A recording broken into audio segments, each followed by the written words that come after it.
What if the easiest part of Arizona's playoff push is sitting right in front of them?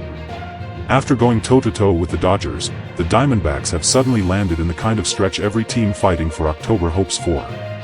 Colorado is coming to Chase Field, and with Arizona sitting at 63-56 entering this series, these three games could be far more important than they look.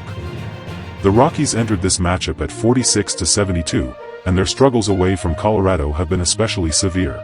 They're just 19-40 on the road, which tells you almost everything about the opportunity sitting in front of Arizona. This isn't about disrespecting an opponent. It's about understanding the math of a playoff race. When you're chasing a postseason spot, you don't get to choose every opponent, but when a favorable matchup appears, you have to take advantage of it. And Arizona has already done the hard part. The Dodgers are behind them, at least for now, and that matters because Los Angeles has been one of the toughest teams on the schedule. Now the D-backs get a completely different challenge. Instead of trying to survive against a heavyweight, they're facing a Colorado team that has struggled to put together consistent results all season. That's where this series becomes so interesting. On paper, Arizona should be thinking about winning 2 of these 3 games. Realistically, a sweep would be even better. And in a playoff race this tight, the difference between taking 2 and taking all 3 could become enormous by September. Every win against a struggling team is also a chance to force the teams around you to keep pace. Here's the bigger story, though. Arizona isn't simply hoping other teams collapse. The Diamondbacks currently have the easiest remaining schedule among the National League wildcard contenders, with the combined winning percentage of their remaining opponents sitting at .493. That's a major advantage this late in the season, because the schedule itself can become almost like another player on the roster. Look around the National League and you can see why. The Cubs, one of the teams Arizona is competing with, still have 6 games remaining against Milwaukee, the National League's best team by record, and another 6 against Atlanta, which is right near the top of the league as well. That's a brutal stretch waiting for Chicago. If the Cubs stumble in those games, Arizona could gain ground without even taking the field against them. And that's the part many fans can overlook. A playoff race isn't just about your team's record. It's about your record compared with everybody else, and the schedule can quietly reshape that race. Arizona doesn't control what Chicago, Philadelphia, San Diego, or the other contenders do. But the D-backs do control how they handle the opportunities directly in front of them. There is another encouraging detail here.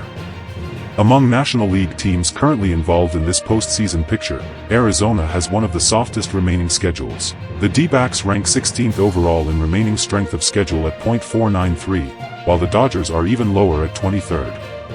That means Arizona has a legitimate opportunity to build momentum while some of its competitors are forced into tougher matchups. But there's a catch, and this is where the pressure really starts. An easy schedule doesn't automatically produce a playoff berth. It only creates an opportunity. If Arizona drops games it is expected to win, that advantage disappears quickly. And baseball has a way of punishing teams that assume the next game will take care of itself. The Rockies may be struggling, but they're still a major league team. Colorado has already played spoiler before, and Arizona can't afford to treat this series like a formality. The D-backs need clean baseball, reliable pitching, timely hitting, and the kind of focus you'd expect from a team that believes October is within reach. And the timing couldn't be better.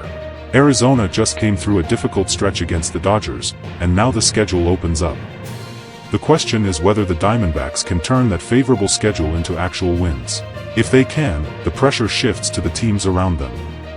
That's what makes these games against Colorado so important. They don't have the same headline value as a Dodger series, but they could have a much bigger impact on Arizona's season. In August, playoff dreams aren't built only on dramatic wins against elite opponents. They're built by consistently beating the teams you're supposed to beat. So yes, taking 2 out of 3 would be a solid result. But if Arizona wants to make a serious push for October, this is exactly the kind of series where 3 wins can change the conversation. The schedule is giving the Diamondbacks an opening. Now they have to walk through it. Because by the time September arrives, nobody is going to remember how favorable the schedule looked on paper. They'll remember the wins Arizona actually collected. And if the D-backs turn this stretch into momentum, these games against Colorado could end up looking a whole lot bigger in the rearview mirror. If you found this update helpful, don't forget to like the video, subscribe to Prime Wire, and turn on notifications so you never miss the latest news. Thanks for watching.